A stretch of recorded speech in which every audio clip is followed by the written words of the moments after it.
Badan Pemeriksa Keuangan (BPK) memastikan kerugian negara dalam kasus dugaan korupsi PT Asuransi Jiwasraya sebesar Rp16,81 triliun.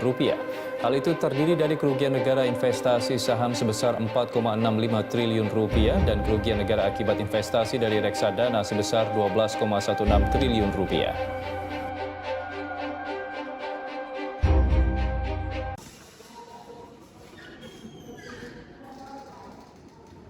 Halo teman-teman. Kalian masih ingat kasus yang waktu itu viral di Indonesia? Iya, perusahaannya? Perusahaan apa ya waktu itu ya? Jiwasraya. Tahu kan? Yang investasi bodong itu loh. Oh, Ingat ya? tahun 2018 nggak sih? Iya, tahun 2018. Pas ini jadi 2020 ya? Iya sih. Terus bidang-bidang itu gimana? Coba-coba. mau kita bahas nih. Mau nggak? Menarik nih kayaknya nih. Jadi duit 13,7 triliun itu diinvestasiin ke saham. Jadi tapi sahamnya itu saham gorengan loh. Iya, apa tuh sama gorengan? Jadi saham gorengan itu saham yang berisiko tinggi. Jadi nggak ada latar belakang yang jelas. Oh, Iya. terus? Nah, terus bukan ini tuh kayak mirip skema Ponzi di mana keuntungan fiktif dibuat untuk menutupi kerugian. Faktanya ini menyebabkan perusahaan hampir bangkrut dan bailout negara sebesar 22 triliun. 22 triliun? Seru banget nih sama. Gede banget kan? Gede banget kan? Terus ada jadi teman-teman. Jadi menurut KPK, kasus ini melibatkan korupsi dan manipulasi uang kok. Di Indonesia lagi kasus serupa juga terjadi kayak ADB kita tahun 2018 kita. Jadi dia itu kayak minggu masalah gitu loh, yang janji rekrutmen tinggi. Kalau punya itu gimana fraud itu dijalankan sesuai kita yang kita tahu kan rame-rame. Bagaimana kalau dijalankan sekarang gitu ya? Secara detail. Saya jelaskan mekanismenya flow step by step. Seperti seperti bagaimana manajemen Jiwasraya itu membangun administrasi keamanan. Oke. Nah, langkah pertama itu pembentukan kepercayaan. Nah, Jiwasraya ini dipromosikan sebagai perusahaan negara yang aman. Nah, dengan polis asuransi jiwa dan pensiun yang menyajikan pensiun stabilnya itu 5-7% per tahun tahu. Lumayan tuh. Lumayan ya. Terus mereka juga itu menggunakan iklan TV dan seminar untuk menarik nasabah, terutama pensiun dan karyawan. Oh, berarti pinter juga ya mereka menariknya. Terus gimana tuh, Lid? Nah, langkah yang keduanya itu ada pengalihan dana. Nah, alih-alih investasi konservatif ini, dana nasabah dialihkan ke saham volatile seperti PT Garuda Indonesia dan reksadana berisiko. Iya, Parah banget. Nah, ini dilakukan lewat kerjasama dengan bank dan manajer investasi. Oh, ternyata ada yang sengkok. Ada orang dalam ya. Terus. Nah, dengan komisi tinggi untuk pihak yang terkaitnya. Wah, parah sih. banget. Untuk menutupi aja bagi segitunya ya. Iya. Terus ada lagi nggak? Ada langkah tiga itu penutupan kerugian. Nah, jadi ketika pasar saham jatuh seperti krisis tahun 2018 ya. Iya. Ya kan? Terus kan kalian? Masih. Nah, kerugian ditutupi dengan manipulasi laporan keuangan dan Wah. pembelian saham fiktif. Makin nggak bener nih. Iya kan? Dimanipulasi. Terus? Ini berjalan bertahun-tahun. Nah, terus menarik lebih banyak nasabah dengan janji aman dari negara. Wah, parah banget sih. Mereka melakukan kebohongan publik. Iya, juga teman-teman. Investigasi menemukan bahwa 70% portofolio investasi Jiwasraya itu adalah saham berisiko. Berisiko? Iya. 70% loh. Iya, terus. Nah, itu kan melanggar aturan asuransi. Iya. Itu mirip kasus Enron yang di Amerika Serikat.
Wah, parah sih.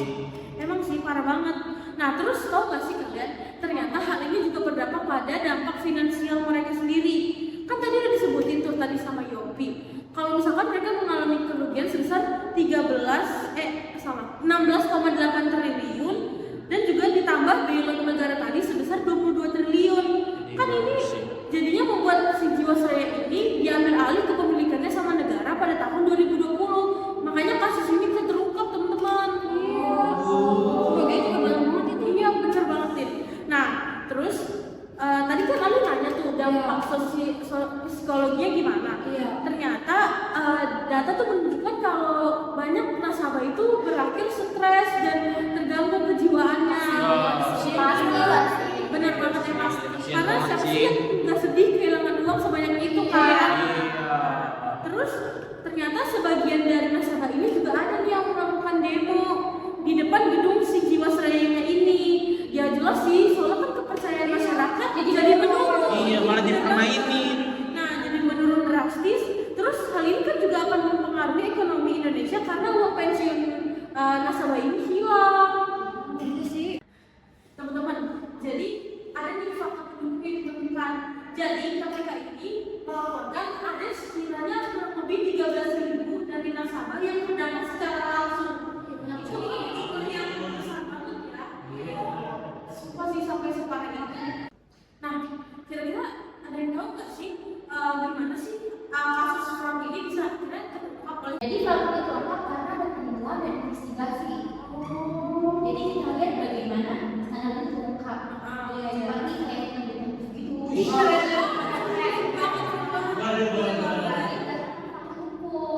Laporan ini terungkap pada tahun 2018 ketika Jiwasraya gagal bayar dari polis. Nah, menyebabkan defisit sebesar 32 triliun. Besar banget itu. Terus juga whistleblower internal mengaudit BPK menemukan manipulasi laporan. Oh, yang udah kayak di-mention sama Ali tadi. Ternyata KPK dan Kejaksaan Agung itu terlibat sejak tahun 2019. Parah banget. Mereka analisis data keuangan, email dan transaksi saham. Terus juga ditemukan keterlibatan direksi. Siapa aja tuh kan? Wah, parah gak sih? Seperti kayak Hendrisman, Rahim, dan Beni Cokro Saputro dalam korupsinya. Tahu itu, tahu. Ternyata kasus korupsi. Betul. Terus gimana lagi? Terus juga pada tahun 2021 si Beni Cokro ini tuh divonis 4 tahun penjara. Hah, cuma 4 tahun. Tahun doang nih. Iya, atas korupsinya. Serius. Parah sih, udah melibatkan Iya, banyak iya. orang. Parah sih, cuma 4 tahun doang. Terus 10 tahun gak sih? Betul, lebih nggak sih kalau Benar-benar. Terus akhirnya Terus kasus ini masih berlanjut dengan tuntutan pidana untuk pihak lain. Aset disita untuk ganti ruginya. aset si Beni. Betul. Gitu. Ada rapat buku kan? Ada laporan penduduknya itu. Kasus ini tuh mirip skandal Lehman Brothers tahun 2008. Kasusnya mereka. Jadi itu kan penemuan fakta dan investigasi yang bisa kita diskusikan tadi. Terus kira-kira gimana sih cara cegah fraud yang sama kayak gitu? Iya, gimana sih caranya ya? Ini ya. Sama pelajarannya dia. Iya sih, pelajaran buat kita ya.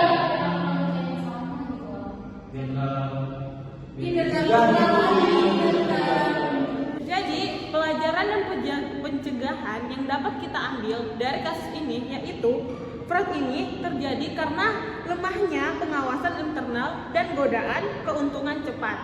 Nah, perusahaan negara pun bisa korupsi jika tidak diawasi dengan ketat. Fakta pendukung menurut OJK yaitu edukasi bisa dicegah 80% untuk mengatasi investasi bodong. Nah, ada tips dan trik bagaimana pencegahan ini dapat diatasi. Oke, yang pertama ada cek rating perusahaan di OJK dan AAJ. Yang kedua ada jangan tergiur rating tinggi tanpa resiko. Baca prospektusnya. Nah, yang ketiga ada diversifikasi asuransi atau investasi, di mana teman-teman